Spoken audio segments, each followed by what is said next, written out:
morning, sir. Good day, sir. I'm the pharmacist here. My name is Chan. Unsa akong matabang sa imo ha? Okay, sir, naglibog ko kay gignan ko sa doktor mangod na naay angina pectoris ba na siya? Unsa na siya exactly?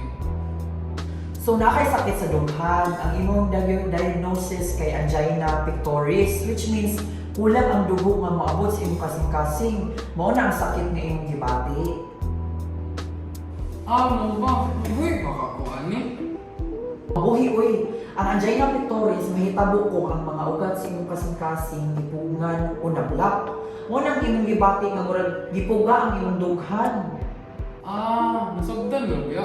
Pero kailangan ba gid nga mag-usab bagid ko og diet or lifestyle ako? Hala, ayaw ka bala ka, sir. Kasagaran, madala naman sa gusto nga tambal o lifestyle changes. Siguruan lang yun na magpadayon ka sa pag-inom sa imong tambal, sa mga, for example, sa metoprolol para ma-reduce ang trabaho sa imong kasing-kasing. Sige sir. Nice side effects ang akong tambal. Sa imong lifestyle, kinahanglan na to i-reduce ang asin nga makapataas sa imong blood pressure. So, di sa pag-reduce sa asin, pag-ampo, o dagang prutas o gulay. Sige, sulayon ako ha. Unsa pa man akong pwede buhaton, sir? Ang imong pinakauna nga buhaton di kaya ang pagpanigarilyo o pag-inom bisan sa mga gatherings. Bayan sa kung makabalik ka sa pag-exercise bisan paggamay nga lakaw o stretching. Ay, medyo lisod rabagin na, sir. Pero akong sulayan ha. Sige lang naman tambal, ang metoprolol pwede makakos o pagkabuliki o kakapoy. Pero kasagaran maayo ra.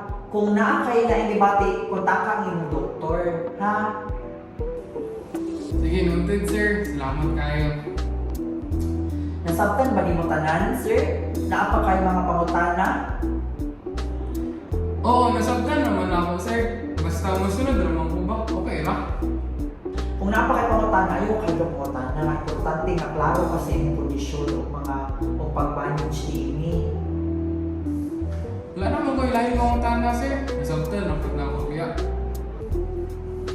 Basta mag-follow sa tambal o lifestyle changes, maayo ra ka ha? Regular checks up sa doktor, importante para sa monitoring, okay? Sige, sir. Buhatan ako na. Thank you, sir. Sige, thank you. Balik-balik, sir.